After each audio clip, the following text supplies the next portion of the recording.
So I wasn't necessarily going to do a video for this just because it is quite simple, but I know a lot of people are comfortable cooking fish.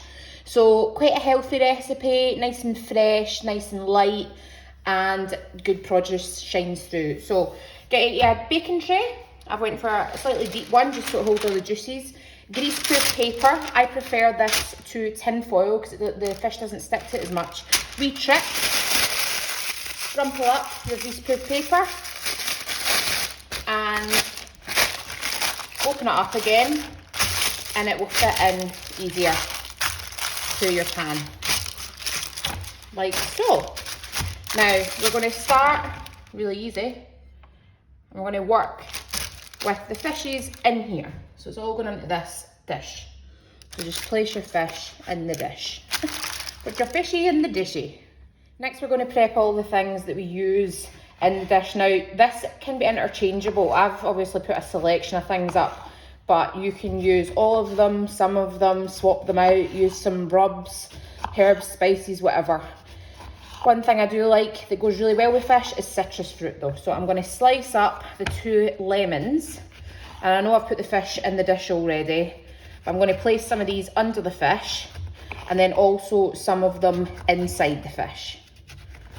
So cut them up thinly like that, and then we're just going to place them in and around the fish in your baking tray.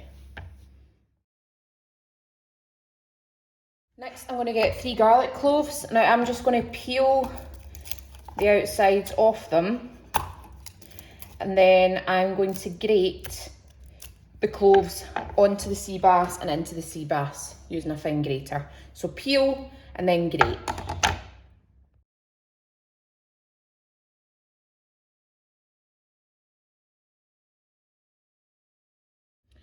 Now I've put some wee roast tomatoes just because I like the burst of juice you get from them, and I had them to use up.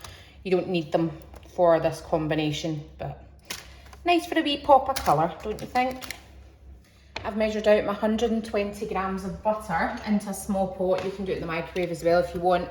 I put a little drizzle of olive oil just to add to the richness, and then we're going to go on to cutting the herbs whilst your butter melts. So put this in the hob and melt it slowly. We're going to get a big handful of parsley, and I'm using a little coriander as well. Once your butter's all melted, add your chopped herbs into the butter.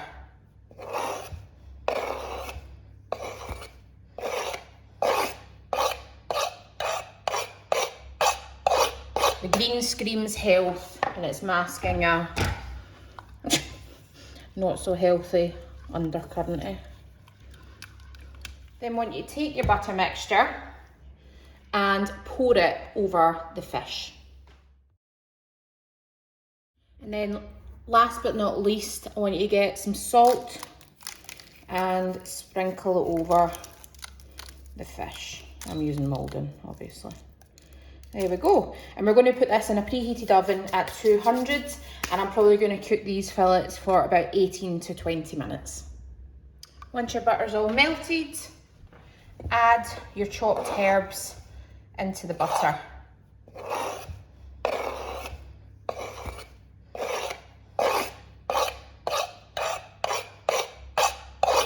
The green screams health, and it's masking a not so healthy undercurrent. Then want you to take your butter mixture and pour it over the fish.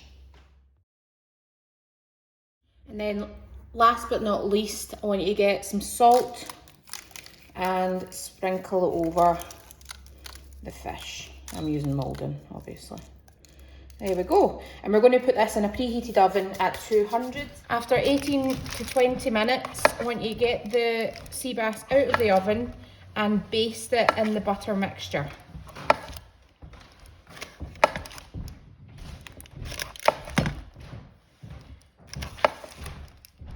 Then we're going to add it back in for another 5 minutes approximately.